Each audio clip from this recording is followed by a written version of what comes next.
আমি এখন আছি বিশাল কচু বাগান। এটা হচ্ছে মুখী কচু। আমরা দেখেছি আমরা ঢাকা শহরে বা বিভিন্ন বাজারে মুখী কচু। আসলে মুখী কচু গাছটা আসলে দেখেন যে কত সুন্দর গাছটা। আমি এই মাঠ ঘুরে দেখলাম এই বাগানটা সবচেয়ে বেস্ট পারফেক্ট। প্রতি বছরই মোটামুটি এই মুখী কচুর বাগান দেখি আমি এখানে খুব সুন্দর হয় এবং এত সুন্দর যত্ন করে এই গাছগুলোকে প্রতি যত্ন নেওয়া হয় যে গাছগুলো কত মোটা হয়েছে এবং কচুগুলো অনেক সুন্দর হয় নিচে, যে কচুগুলোর অনেক মূল্য, অনেক দাম। ঠিক আছে, আমরা এই কচুর শাক আসলে একটা ভালো একটা সবজি।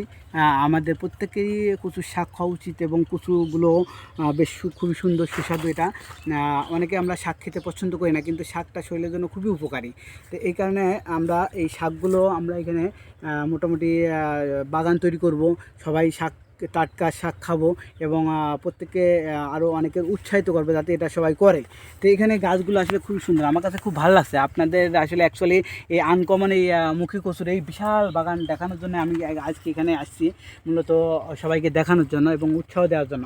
আপনারা মোটামুটি অল্প জায়গার মধ্যে ভালো একটা লাভজনক বিজনেস এটা। আসলে আমার প্রিয় মাতৃভূমি, এখানে সব ধরনের সকল সবজি এখানে আছে। এই মাঠে আসলে মনটা খুব ভালো হয়ে যায়। ঠিক আছে, অনেক ফ্রেশ হয়ে যায়। আমি প্রায় মাঝে মাঝে আসি এখানে মনটাকে ফ্রেশ করার জন্য। ঠিক আছে, তো আসলে আপনারাও আসবেন, মাঠ ঘুরবেন। ঠিক আছে, অনেক ভালো লাগবে। যখনই হয়তো মনটা একটু খারাপ লাগে তখনই আপনার মাঠের দিকে আসবেন। এই বাগানগুলো, বিভিন্ন বাগান দেখবেন। এখানে ভুট্টা চাষ আছে, এখানে কলা বাগান আছে, এখানে ধান আছে, এখানে লিপিয়ার ঘাস আছে।